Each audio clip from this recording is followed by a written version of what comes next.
All right, y'all. Welcome back. Welcome back here to another episode of the Easy Money Sports Podcast. Of course, me myself as always, Sanders here, and of course, I got my guy Dupree here with me. What's going on? What's going on, baby? How you feeling? Man, can't complain, bro. Shoot, we it's getting hot out here. It's getting hot out Yeah, here. You know what I'm yeah, saying? yeah. It's it.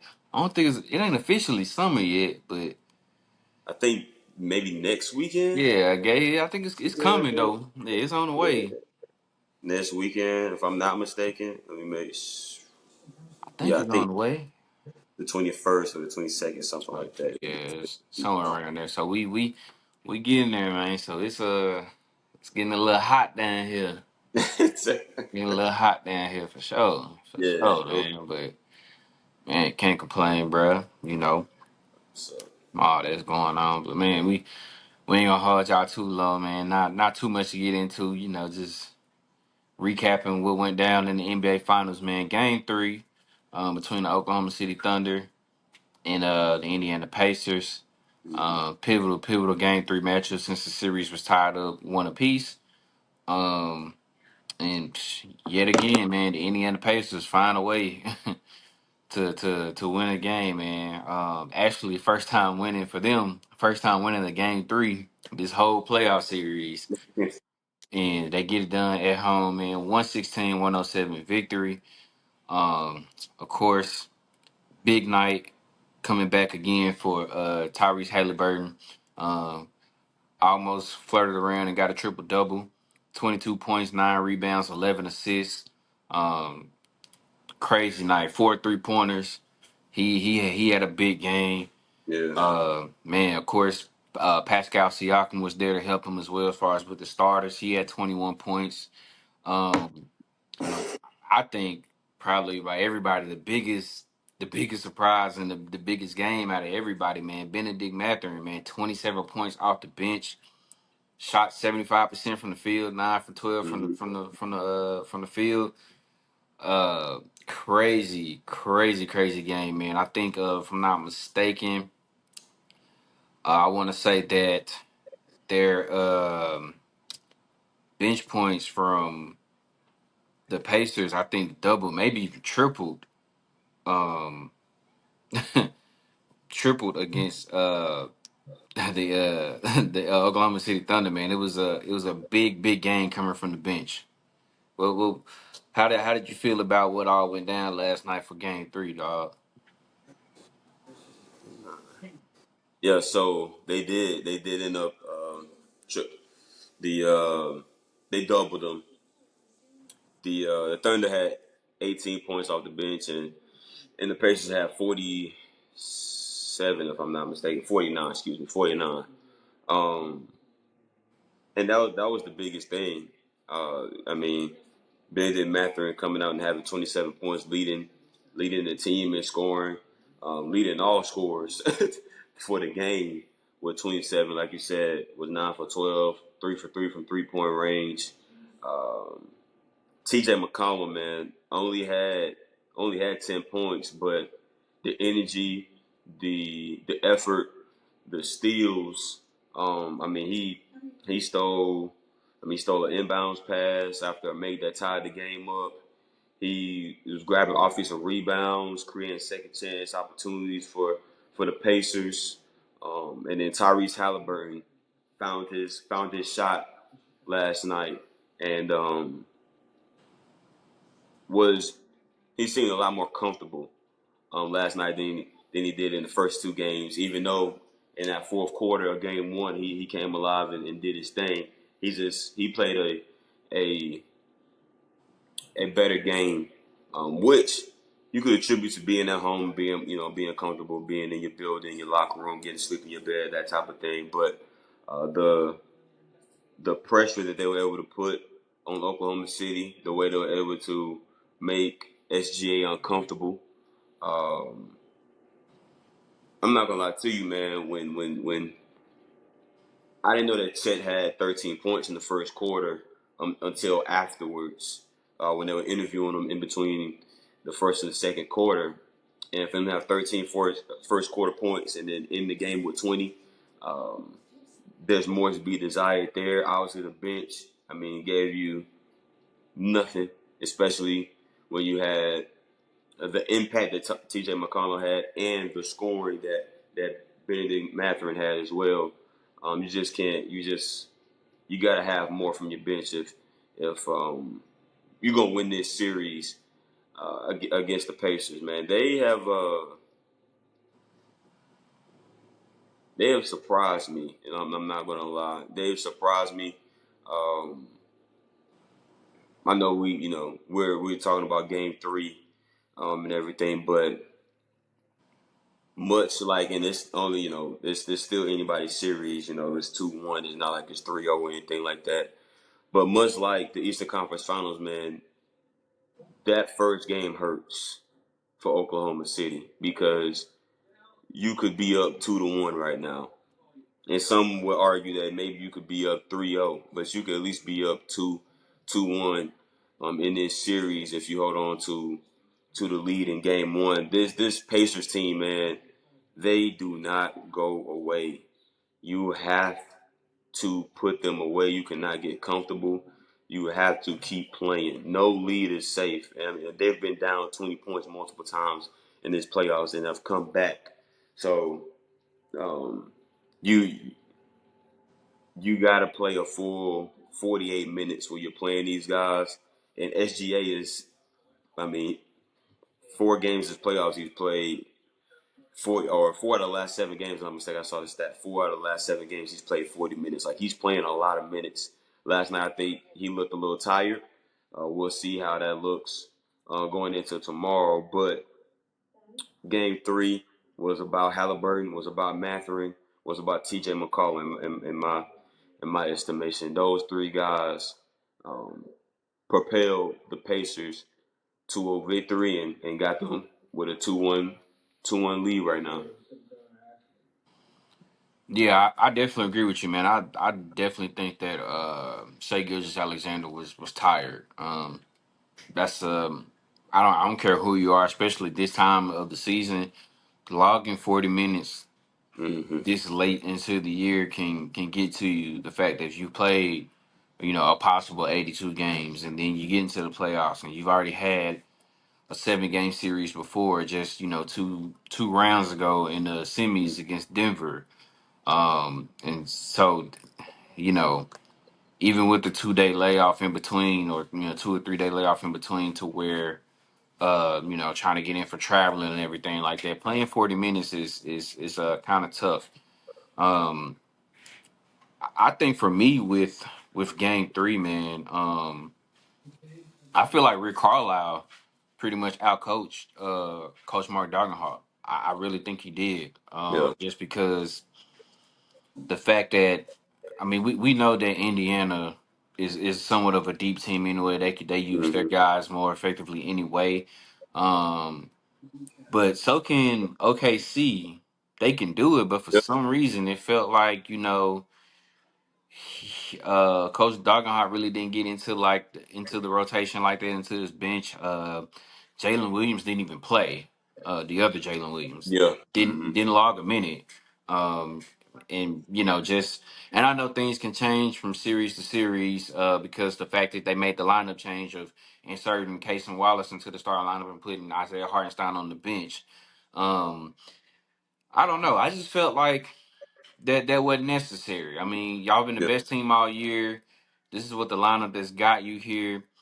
Just roll with those guys and see if Siakam and or Miles Turner can keep up with one of those bigs, if not both.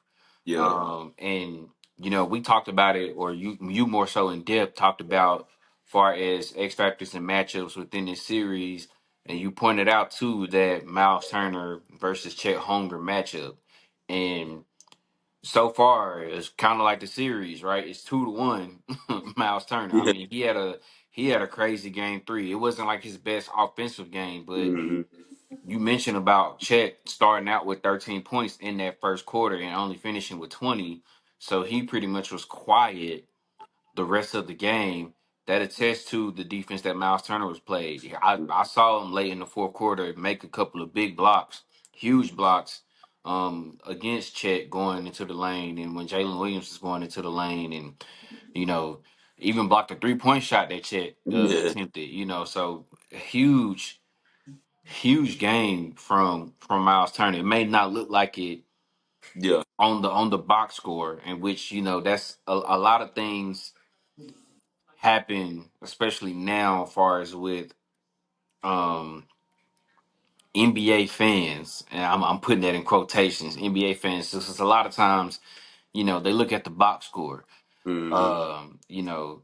They want to say, oh, well, if this guy isn't scoring 25, 30 points, well, he didn't make that much of an impact on the game. Okay, so what? Miles Turner only had 9 points on the game, or 8 points, however much it was. But Mm-hmm. the fact that we're pointing out most of his most impactful plays were on the defensive side of the ball, which we all know that's what wins you Mm-hmm. championships, Yep. is your play on defense. No matter how many points is being scored. For example, Mm-hmm. right? We know about with the Warriors in their run. Of course, we always look at Steph Curry and when Klay Thompson was there, and even when they had KD and all the points and Splash Brothers and everything like that. But you got Draymond back there. Yep. All right, you had some guys that was making unsung plays, right? Your Sean Livingston's, your, um, Harrison Barnes when he was there for that first Mm-hmm. championship run, and those other guys. Like, you had those guys that, sure, on the box score they may not have lit it up, but I mean, they did what they're supposed to do, and in the end, they got a dub, right? And I mean, so at this point in this stage, this is what you're looking for. This is what you kind of want to go with, right? Like, it kind of really don't matter how it gets done as long as you get it done. Yeah. That's what you want to do. So going into this, man, what adjustments, if there's even any, they need to do more? They being the Oklahoma City Thunder, what can or what they need to do going into this game for tomorrow night in Indiana? Is going to be in Indianapolis, and it's going to be crazy again. The crowd is Yeah. going to be into it. They got a chance to go up 3-1 and pretty much put a stranglehold on this series. Mm-hmm. It's pretty much in their grasp if they get this game forward. What can Oklahoma City do to make sure that when this goes back to OKC, that this series gets tied to a piece? I think a big thing is they they got to get back to being who they are. Right now, they're playing into Indiana's hand. They're playing their Indiana style of basketball. These teams are very alike, and we mentioned that on the last episode. But they're playing at the Pacers' pace. They're playing their style of basketball. If they slow the ball down and kind of play half court basketball with Oklahoma City, and they're able to get into that half court defense, that's kind of a tough matchup. But where Indiana is has thrived is when they are taking the ball out the net and pushing the ball up the floor. And Oklahoma City is trying to play like that, which they can do, but that is not really their, I want to say it's not their strength. That's just not their calling card. And I just think they need to get back to doing and being who they are. They got to get stops, which is what they do. They have the best defense in basketball this year and the highest scoring offense in basketball as well. So it's get stops, get out. They haven't really been shooting the three ball particularly well. I know that's not their that hasn't been their bread and butter, but they are a good 3-point shooting team. Get back to hitting some of those shots, but they got to get stops on the offensive side of the ball, and they're gonna have to play Hardenstein. I believe they'll have to play Hardenstein and Holmgren together because last night they got beat up on the boards by guards last night, and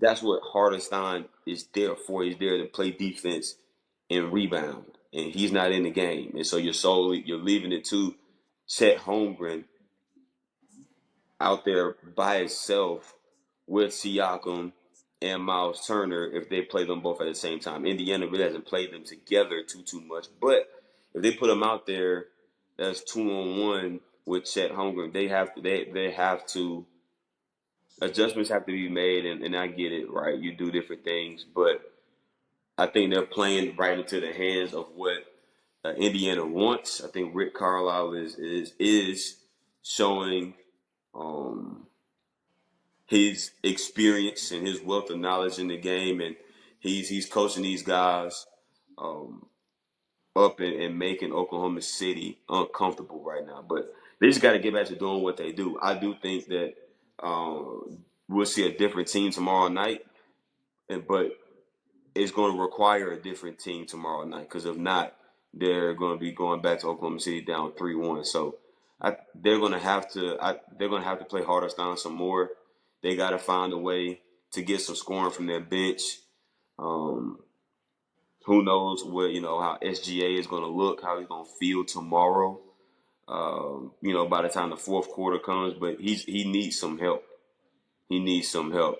And Chet started out helping him and then fizzled off. One of those guys, I mean, Jalen Williams had 26, but when Chet starts off the way that he does and he was dominating the way he was to start the game, you can't fade. You can't fade like that. You can't fade like that and fall off. And like you said, credit to Miles Turner, but they got to get back to getting stops, playing defense, um, creating havoc, getting the passing lanes. I mean, Indiana did what Oklahoma City has done to people all year last night.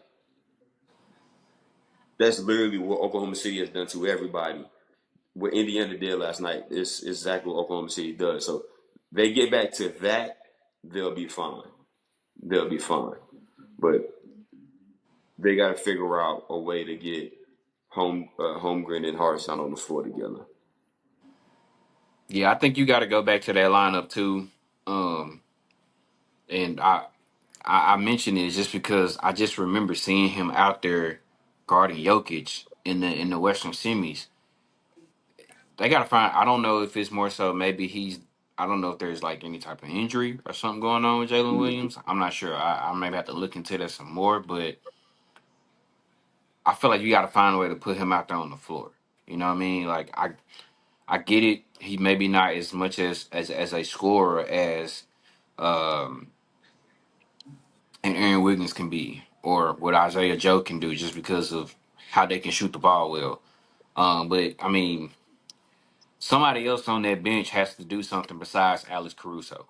Yeah. You know what I mean? Like, since somebody else has to have like one of those, somebody has to be Benedict Mathurin Yeah. for Oklahoma City coming up in Game 4 for them to get this at two apiece, and they just got to find a way to, for sure, like you said, get stops, man. They got to be consistent. I mean, don't get me wrong. I think, like I said, if you look at the box score, you'll take. I mean, you would take 24, 26, and 20 from your top three guys. You would take it. Yeah. Mm-hmm. But when they're pretty much outside of Lou Dort, if only like your four starters are the only ones in double figures and you get nothing from nobody else, it's just it's hard to compete and win with somebody, especially a team like Indiana, to where like Tyrese Halliburton is their top guy, but Mm-hmm. there's always one or two other people who any given night can go off, and we seen it all throughout the playoffs. And I mean, we keep saying it. They are the same team because we seen Oklahoma City have games like that. We seen it where Lou Dort goes crazy. We seen it where Aaron Wiggins or Isaiah Joe looks like that they can't miss from three. Mm-hmm. We've seen that. So it's not like it can't be done, but Yeah. something's gonna have to give for sure for Oklahoma City to find a way to fight back into this year. Because if not, it, it's pretty much gonna be over. I know technically technically have seen one team come back from 3-1, but pretty much in the finals, man, when you up 3-1, it, More time. it it's pretty much over. So they can't afford to lose the game, which Which is the crazy thing about each one of these teams, that every time that they lose one, they come back and win the next game. I don't think any one of them has had it to where they've lost back to back in a while. So, interesting to see. So yeah, Oklahoma City was down 2-1 like this to Denver in the Western semis, and of course, the talk start to creep up to be like, well, is this team too young? Can they, is it just not their time right now? And Mm-hmm. blase, everything like that.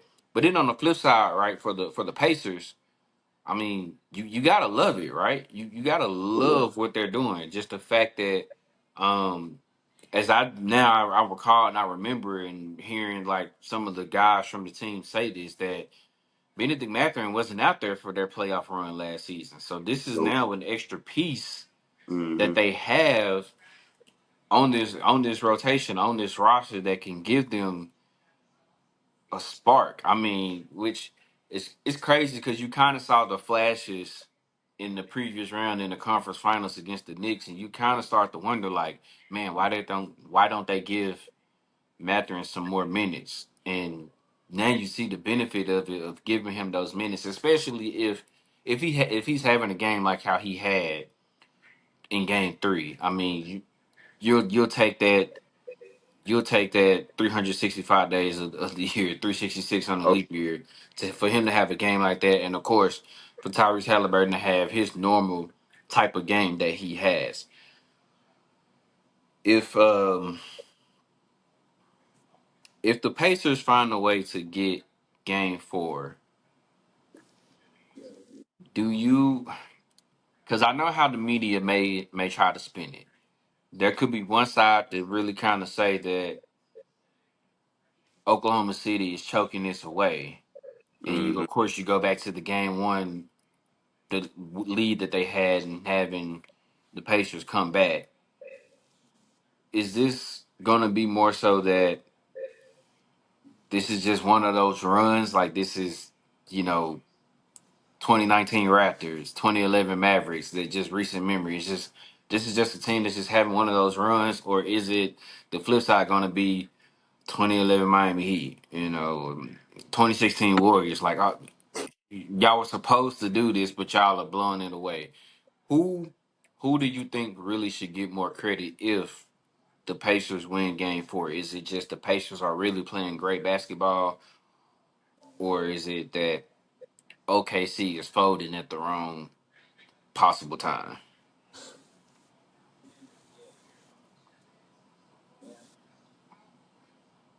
I know what it's gonna be, but I think if they win tomorrow night, you got to give it up. We got to quit talking about Oklahoma City, what Oklahoma City is it doing, and what the Indiana Pacers are doing. Because I don't know, I don't know if anybody else, maybe outside of Boston, and the reason why I say maybe is because they can go cold from 3-point range. I don't know if anybody in the East could match up with OKC like Indiana. And it's one thing to win 2 games. It's another thing to be up 3-1 and have won on the opposing home floor, going back there, knowing you've won there, and having the confidence of going back in that building to get one game for an NBA championship. We gotta talk more about Indiana and what they're doing and how they played throughout this whole playoffs. I mean, the run that they've been on, they beat a rival team in the Milwaukee Bucks. I know they were hampered a little bit. Dame Lillard was hurt, but Giannis was there. Beat They beat the Milwaukee Bucks. Then they turned around and beat the favorite, who was probably well, Boston probably still the favorite, but the number 1 seed in the East. They beat the Cleveland Yeah, Cavaliers. yeah. It was Boston, Cleveland, however you Yeah, wanted to look at and it, and everybody else. yeah, and you went in and you beat Boston. I'm sorry, beat Cleveland. Excuse me. And then you turn around and you beat the Knicks, and the Knicks were playing really well, and you win that series, and none of those series you had home court advantage. That's tough. Yeah, That's tough. yeah. The run that they've been on, they never had home court.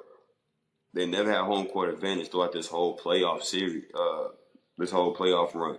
So the fact that they're doing that, the teams that they've beaten, some of the superstars that that they've gone through, the arenas they've had to go to win some of these games. We got to talk more about what the Indiana Pacers are doing as a team. They win tomorrow, and like you said, we've seen the 3-1. We've seen that comeback before, and I don't want to jump the gun too much, but you're talking about a team winning an NBA championship. They have their star, right? Their best player is Tyrese Halliburton. But you're talking about a team winning the NBA championship. Um, we got to give it up to the Pacers if they win tomorrow. They win tomorrow night, man. It's about the Pacers. It's about the Pacers and their style of play and how they're able to how they were able to get OKC uncomfortable and out of what they want to do. Yeah, for sure. I think you got to give it to him. I mean, because I don't know about most people, but I had the Pacers winning their first round matchup against Milwaukee, but I didn't think after that they could beat anybody else. Yeah, So the fact that they just keep doing this again and again and again and again, it's like at some point you got to be like, all right, you got to give them the credit. yeah, You you know, got like you you don't do this by accident. nah. You know, you don't make it this far by accident.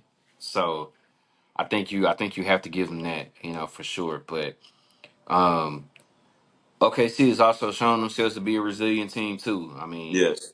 um, plenty of different times to where in that Denver series it looked like things could have flipped one way or another, Hmm.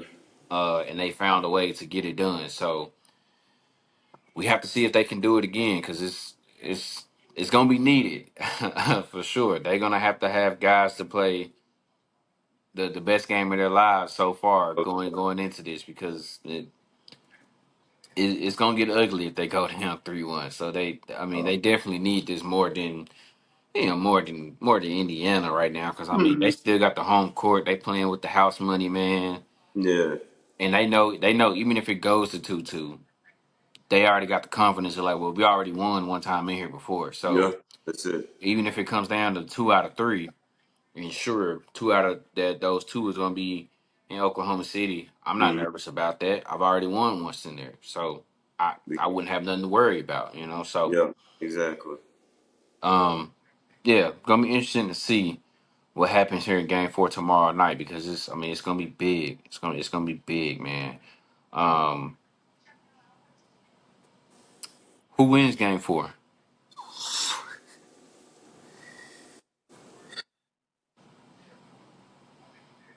The way Oklahoma City responded after game one,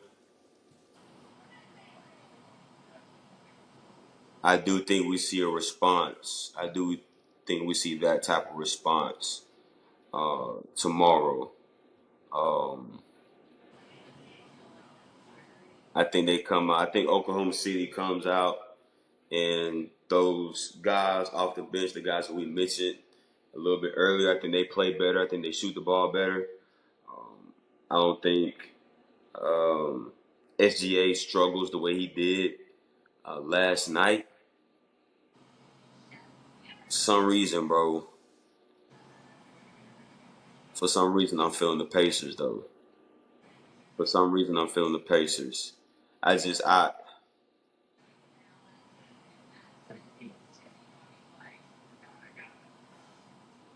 I don't know.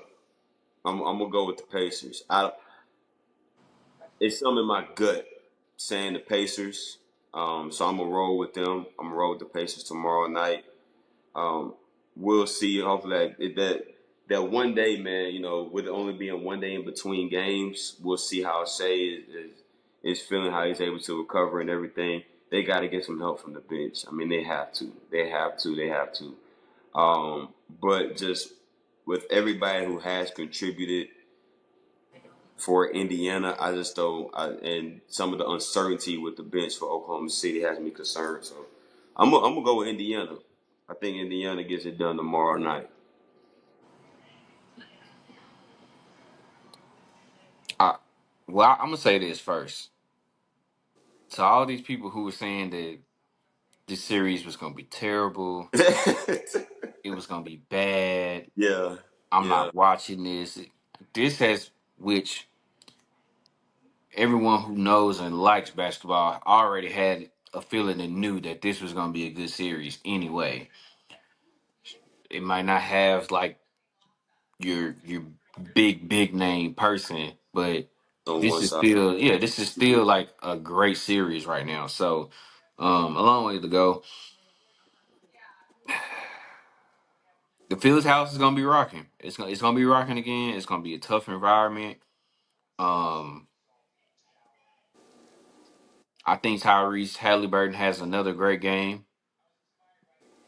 I think he has found his groove now. I think after just that, whatever happened in game two, just what happened. I think Marty, it could have been a little bit of an emotional letdown just because of the Mm, heroic efforts in game one, and he just had a little bit of a letdown. But being back at home, being focused, now they got the upper hand again. He'll have another great game. Um, I think Siakam will pitch in for him as well. I think they'll have a better output with Miles Turner too. Um, but what I don't think is I don't think Benedict Mathurin will have another game like he had that's valid. for game three. You know, I don't think it'd be that much of an impact. And I just think until I see it get proven wrong, OKC has been so resilient after losses. Hmm. Until I see it get proven otherwise, I think OKC finds a way to even up the series because now, once again, their backs against the wall. They're Hmm. on the road. They really can't afford to lose this game because you feel a lot better going back to OKC 2-2, knowing that all right, 2 out of 3, we Hmm. got it at the crib, and if we can get this one, get game five, we can play with a little. Once again, now it's our turn to play with a little house money to know even if we can't get 6, we got 7 at the crib. Hmm. So I just think they'll make the adjustments needed. Um, I think we'll see a little bit more of like what we mentioned earlier in the show. More Hartenstein and Chet on the floor together starting out. Yeah. Because I just think it's needed. I mean, it's not like that. It's not like that Hartenstein can't run with those guys. You know what Yeah. I'm saying? He We can go. know we know Chet can. It's not like that Hartenstein can't do it. So, you know, I'm not sure what was the whole point of the whole going small lineup for. Hopefully, that's something that can get saved for later on, but needs to be more Chet, more Hartenstein. Um, the turnovers killed OKC in game three too. We even mentioned that. Yeah, I that, it yeah, that was just yeah. came across my mind. The turnovers killed them. I don't think they'll turn the ball over like that again. Not saying that Indiana won't bring that pressure because they will. Hmm. But I think now they'll be more cognitive of it. They'll think more of it, and I don't think they'll turn the ball over as much as they did. And I think OKC finds a way to make this 2-2. So I'm gonna take the Thunder to even up the series just like they did in game two, and then we leave it to a best 2 out of 3. Let's go do it. Let's get to it. Cause hey, it's gonna be interesting for sure. Yeah. Um, man, but speaking of interesting, um, the NFL has been kind of quiet Hmm. so far in the off season. I mean, of course, side note, big news with Aaron Rodgers coming down to Pittsburgh, ho hum. Um, I think we were all just it wasn't an if, it was a win with that. Hmm. So it is what it is. But we've gone into OTA's mini camp. Now we're getting ready to come up for training camp that's coming up here soon as these guys getting a little break, getting ready to go. Relax themselves and keep themselves getting into their report back to training camp. That means we're just getting one step closer to the season. Well, we got an issue going on up there in Cincinnati, Ohio, man. Uh, we got rookie edge rusher Shemar Stewart. First round pick, if I'm not mistaken, the only first round pick might be the only pick that still hasn't signed a contract. And it's really more so a contract dispute. And it's not about money. Mm-mm. Because obviously we know that the rookies get their fair share of their set rookie deal, but it has to do more so with the verbiage and clauses in the contract, Mm-hmm. which pretty much essentially is saying that um, none of that money is guaranteed for Stewart if something were to happen to him within that rookie deal. And if I'm not mistaken, I think his contract is the only contract that has that type of verbiage and clause that's going on. So Stewart right now is holding out. He has shown up. He did show up, I believe, to rookie minicamp and OTAs, but did not participate. Mm-hmm. Rightfully so, because he's not on contract. Um, and right now he's pretty much saying, "I'm not gonna sign it until I'm getting what I'm asking for. Me and my agent, what we're asking for." And it seems like the Bengals isn't budging. And Stewart said this, and I'm gonna quote it. He said, "I'm not asking for nothing y'all have never done before, but y'all just want to win arguments more than winning games, in my opinion." So we got an issue brewing in Cincinnati, and it's not also just Stewart. Their best pass rusher, also Trey Hendrickson, is trying Mm-hmm. to get a new contract with them, and he's not there at all as well. Um, so now we're getting to this point where this is what can happen with the timeline with Shemar Stewart. So he has these options apparently. He can either go ahead and demand a trade, and that deadline for that is until August 5th. If he can get traded before August 5th, he can go ahead and make the trade him somewhere, get his contract situated. Okay, cool. If not, then he cannot be traded after August 5th. So he has to just stay with the Bengals. He can pull a Le'Veon Bell both ways, which either he can wait and just sign later on in the season, in which that deadline is week 10, I believe. Um, and then he can play for the 2025 season, and we'll go from there. He could also return back to college. Probably the most complicated one to do, just because of with the NCAA and NIL and everything like that, and we don't even want to open up them can of worms. Um, No. he could go play in another league, CFL, UFL. He could go there possibly and do that. The thing with that is the Bengals could hold his rights for at least 3 years. That's that. Or he could possibly sit out the whole season, Le'Veon Bell, and re-enter into the 2026 NFL draft. And every team, any other team besides the Cincinnati Bengals can draft him. Or he can just avoid the draft altogether, sit out for 2 seasons, go, train, develop, and just become an undrafted free agent, and someone can pick him up. So those are all the options that's on the table for Shemar Stewart.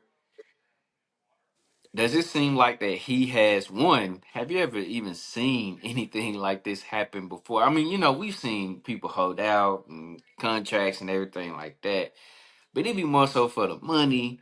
And this is, a guy that's been in the league for a few years and everything like that, and he just wants his bread.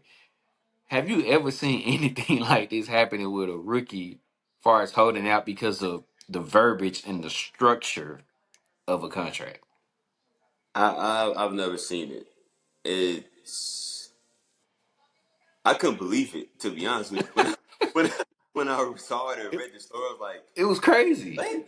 It's so like you said, it's the verbiage, and apparently it's verbiage that the Cincinnati Bengals had never used before or haven't really used, Yeah. and so but other teams have used it. Normally, man, first round picks, it's kind of a open and shut case, man. And some of that money is guaranteed. Like some of that money is guaranteed. How much I don't know. depends on the organization and all that stuff. But some of that money is guaranteed. Uh, so the fact that some of the Bengals are trying to word it like, okay, if you get hurt, if something happens, I don't know, is it a percentage that isn't guaranteed anymore? Is it none of it's guaranteed? Like what is that? And then why is that? It's something in there that they don't like. Yeah, which is where I feel Shamar is probably like, why wouldn't y'all want to take care of me if I do get hurt? So you're saying if I get hurt, now you're saying I can't get any of my money like that? I wouldn't sign no contract like that. Like that don't make no sense to That's me. supposed to be guaranteed, right? Like Yeah. So it's crazy, especially the fact that you have a situation where Trey Hendrickson is trying to figure out his his situation as well. So now you have Sam Hubbard is gone. Trey Hendrickson is on the team, but he's looking for a new deal, which he deserves. You draft Shemar Stewart. You probably draft Shemar Stewart to pair up, either to pair up with Trey Hendrickson, or maybe because you thought that deal wasn't going to be able to get done. So let's get Shemar, let's get us an edge rusher.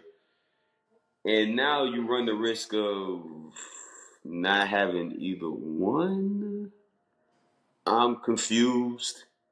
They know they need help on defense badly. real bad Yeah, because your offense is pretty much set. You got your two receivers, you got your quarterback. And I think from talking to people who are Cincinnati fans, not just Bengals, but Cincinnati has a track record of being pretty cheap and not paying players, not paying the guys. This is not just the Bengals. I'm talking the Reds as well. Uh,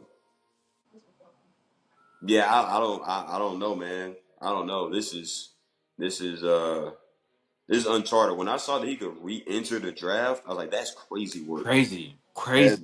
the fact that you can re-enter the draft is insane. I mean, to he's to me he was still pretty raw anyway. It was gonna take a For year, I sure, feel for like, sure. to get him developed. So I'm like, at this point, if you tell him to sit out, he can go get developed some more. You know what I'm saying? Do some training, stay fit, Mm-hmm. stay in shape, and then come right back out. And I can't think of too many of the best top pass rushers that's getting ready to come out next season. So now we talking about this is it's Shamar and it is everybody else. It's gonna be a big drop off, kind of sort of. I guess until we see how the season unfolds and everything like that. But that's crazy, bro. I just and I know like Zach Taylor today, I believe he was saying that they've had conversation and he didn't particularly like what Shamar Stewart said, and I mean who would? You're talking about the front office and everything. Um, it sounds like to me he wants the deal to get done, but he wants it to be done the right way. Yeah. It needs to be done the right way, and the verbiage needs to make sense.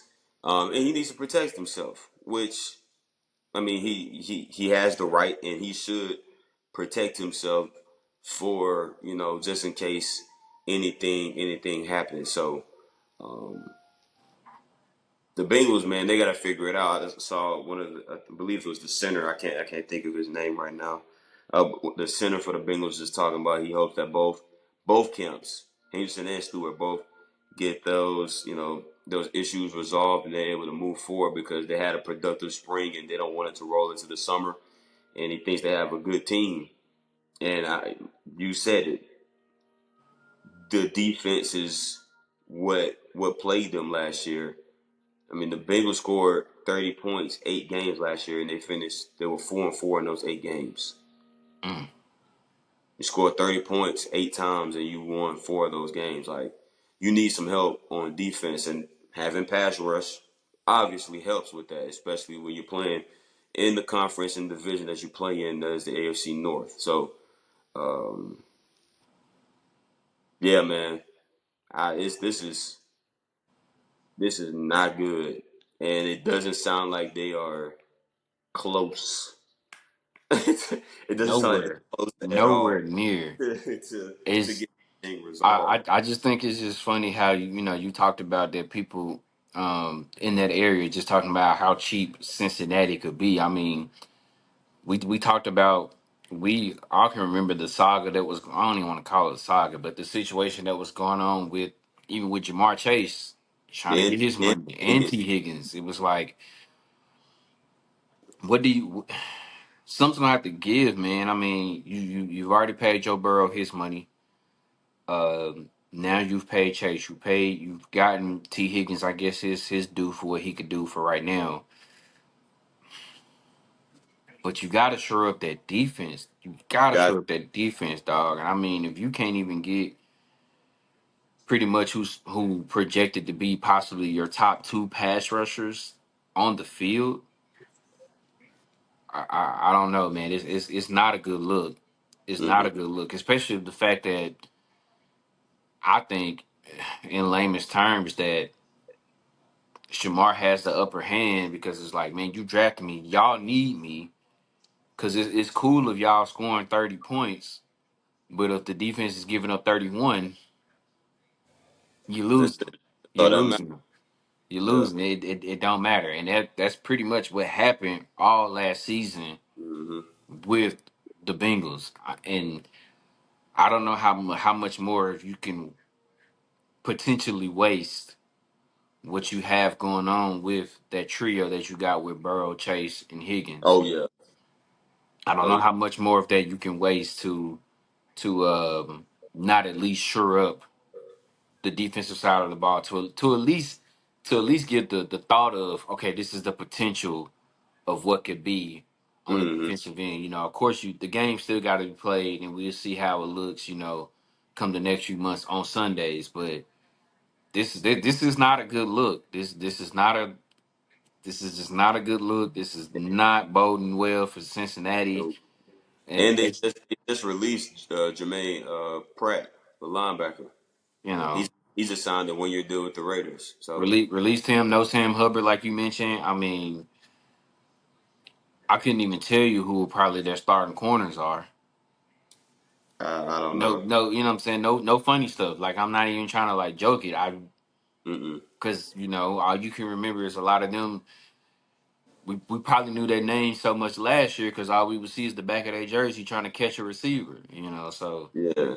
it's just I I don't know. It's just that's just not a good look. And like you say, the division that they in, man, you need them boys trying to chase Lamar. Look, Now boy. there's Aaron Rodgers there, and you know Cleveland. I guess you know I don't know. It depends Yeah. on We what figure they that. got going on, but still, man, the fact Lamar Jackson, the Aaron Rodgers there, I'm not sure, but I can't remember who exactly may be on their schedule, but I'm pretty sure they might have to run into a. I don't know if they got to run into a Josh Allen or a Patrick Mahomes Mm-hmm. or whoever it may be on their schedule, but they they gonna need some defenders, man. They gonna need some defenders, especially some pass rushers. They need it because if Yeah. not, like you said, it don't even matter how many points they put up, bro. It's gonna be the same story again like it was last year. It's gonna be the same story. So Straight like that. I don't know, man. If you were to put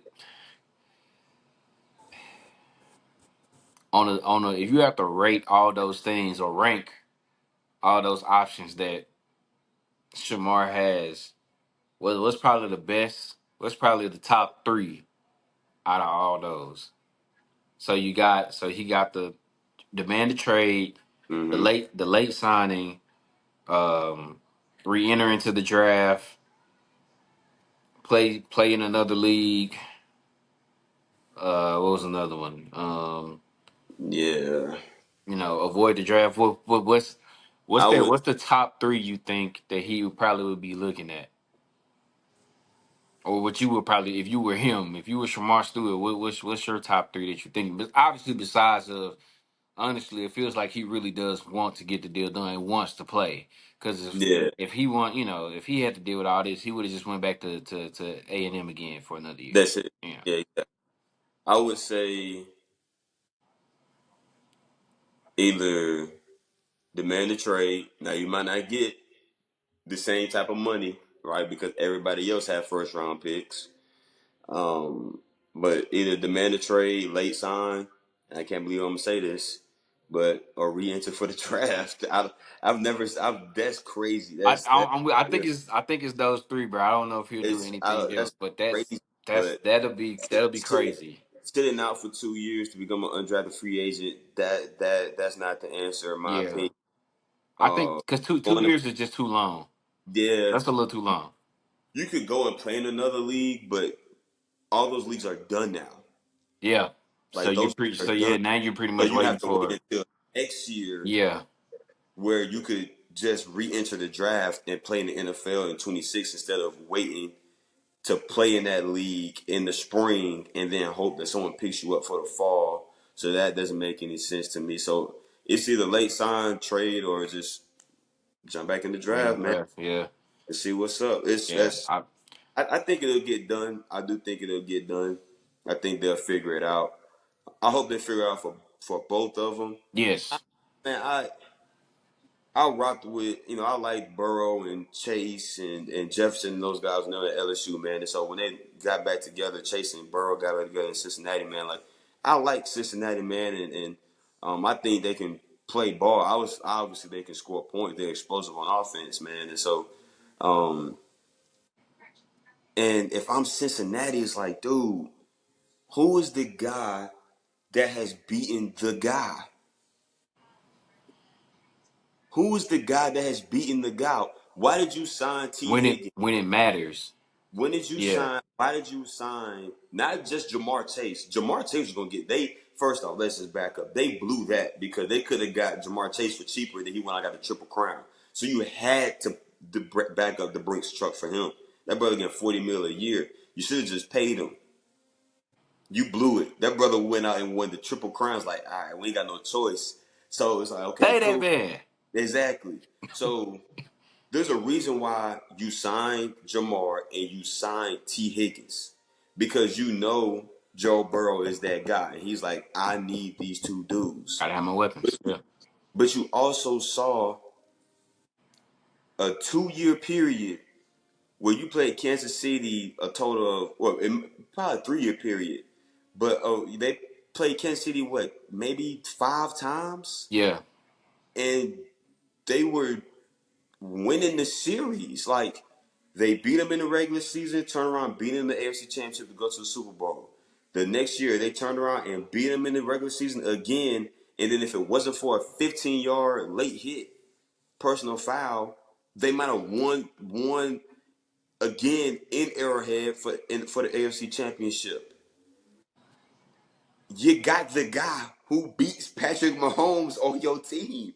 Like no one else has been able to do that. No one else outside of Tom Brady has been able to beat him in the AFC Championship game. You got the guy. It's what you said earlier. I think Jamar and T both signed for 4 year deals. Hey man, you got another 4 years, maybe. At least with them on the team. But you got this window. You gotta make it count. You gotta make it count. And they're blowing it. They're blowing it right now. They're blowing it right now. They gotta shape up. They gotta shape up Cause because you gotta pay somebody on defense, bro. I mean, you have you gotta to. pay somebody. Their defense those years they were good. They weren't crazy. I mean, they had Hubbard and Henderson, Jesse Bates. Shout out, you know what I'm saying? Appreciate y'all for Yeah, Jesse Bates. appreciate y'all for not But, on. Yeah, yeah. but they had Jesse Bates on the back end and stuff, right? But it's like you had some guys that could play. Right. You got some guys that could play, and now it's like they don't have anybody. It seems like so. I mean, I don't know, man. The piece that you need, you got them. Everybody got good. There's a lot of good quarterbacks in the league. There's only two dudes that have beaten that man in Kansas City in the AFC Championship. One is Tom Brady. One is Joe Burrow. So Get the man some help on defense so you can go out there and compete for a Super Bowl. I'm not even talking a divisional crown, a Super Bowl. A Super Bowl. Get it together, Cincinnati. Figure it out. Figure it out, man. Figure it out. They got to. They got to, or it's just gonna be If last they season all have to over again, score bro. 50 points a game, they're gonna have to score 50 points a game if not. And you're not doing it every week. You're not doing it every week. Let's just be real. That's not happening. You're not doing it every week, bro. So hey, either they figure it out, or it's just gonna be Let me see, man. it's gonna be it's gonna be like Drew Brees in them years with the Saints, man, throwing for 5,000 yards, but they finishing 7-9. It don't even matter. It don't even matter. What's their See, they'll get lucky because they start off against Cleveland first game of the year, but well, that's what I'm looking at. that ain't I don't know what. Sometimes that At ain't even a guarantee Cleveland, because I mean, Jacksonville, Cleveland, Jacksonville, at Minnesota, at Denver, Detroit, Green Bay, Pittsburgh, the Jets, Chicago, Pittsburgh, New England, Baltimore, Buffalo, Baltimore, Miami, Arizona, Cleveland. Jo- Lamar Jackson, Josh Allen, Kyler Murray, Bo Nix, Jordan Love, Jared Goff. Jared Goff. Yeah, Come on, man. yeah. Caleb Williams, Drake May. They might right, might they might mess around, make Trevor Lawrence look like he back in shape. Come on, man. Get it together. Get it together. That's all we saying. That's it. That's all we saying, man. But we're gonna get ready here, man. As we wrap up another episode. Uh, man, anything you want to say out here to the people, my brother? No, man. Great. Grateful to have another episode, go through another episode, man. If y'all are not watching the NBA Finals, watch the games. They have been good games. Um, that's how game two was a pretty much a one sided affair, but it's been a good series. But continue to stay safe. Continue to um, uh, text, call your loved ones, check in on your loved ones, man. Make sure they're doing well. Um, Continue to strive for the things and the goals that you have set for yourself and everything. And don't don't falter at the first sign of adversity. Don't falter at the first sign of adversity, man. Keep pushing through. Keep pushing through. When things get tough, things get tight, man. Don't give up. Don't give up, man. Find somebody to talk to. Find somebody to shoulder to lean on. Whatever you got to do, man. Call somebody. Just ask them to listen. Whatever it is, man. But keep pushing through. Keep pushing through. That's what I got. Yeah, same for me as always, man. For sure. Check on y'all loved ones. Man, talk to your people. Um, protect yourselves out here.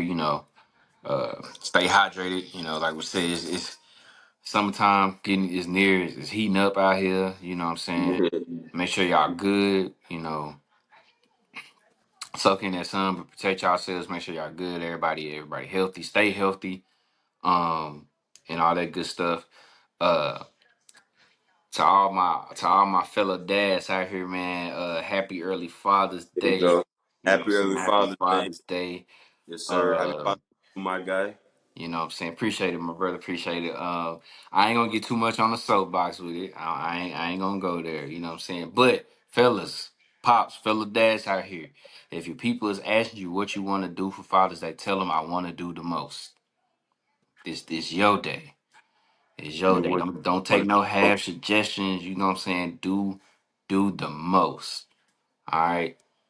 I ain't mad at that at all. All right. I lied. I do got one little soapbox to say, man. Y'all gotta do better out here with some of this stuff that y'all do for Father's Day, bro. Okay? y'all Mother's Day, y'all get these little gift baskets together. Y'all got flowers, y'all got candy, y'all got all this stuff like this, man. Y'all do luncheons, wine and cheese. Come Father's Day, y'all do this little half gift basket. It be some deodorant, A belt. a belt, some socks. Hey, stuff that the dad should already have in his repertoire. Just go outside the box with it, man. Go Hey, outside. but We gonna appreciate the gifts. I got 4 black ties. Same brand, same brand. Ain't Hey, nothing changed. I Ain't nothing got changed. 4 black Same color. ties, man. You know What what I'm is saying? going on right now? just, But that is, boy, that is funny, boy. just, just, just, just get a little bit more creative with it. We'll tell. We still gonna take the gifts. Yeah, Just get a little bit more creative with it. But no, for sure. Dads, if they ask y'all what y'all want to do for Father's Day, tell them do the most. You know what I'm saying? Get treated. But for that's it. sure, I'm gonna move on. I'm gonna move on. But man, y'all like, subscribe to the YouTube channel, keep following us on all the social media. We appreciate the support. Um, like my guy said, keep watching the NBA Finals, bro. It's really a good series. It really is. Just keep watching the finals, of course. Um, just keep being on the lookout for everything that we post and all that good stuff like that, man. If you got some suggestions, we ain't afraid. Go ahead and bring that into us, and we'll get something cooked up for you for sure.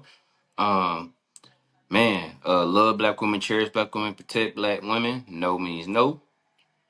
No still means no. No still means no. You know what I'm saying? I know I was just messing with y'all just a few minutes ago, but at the end, for real, no means no. I'll just leave it That's at it. that. I'm just leave it at that, man. But hey, until the next time, this has been another episode of the East Money Sports Podcast.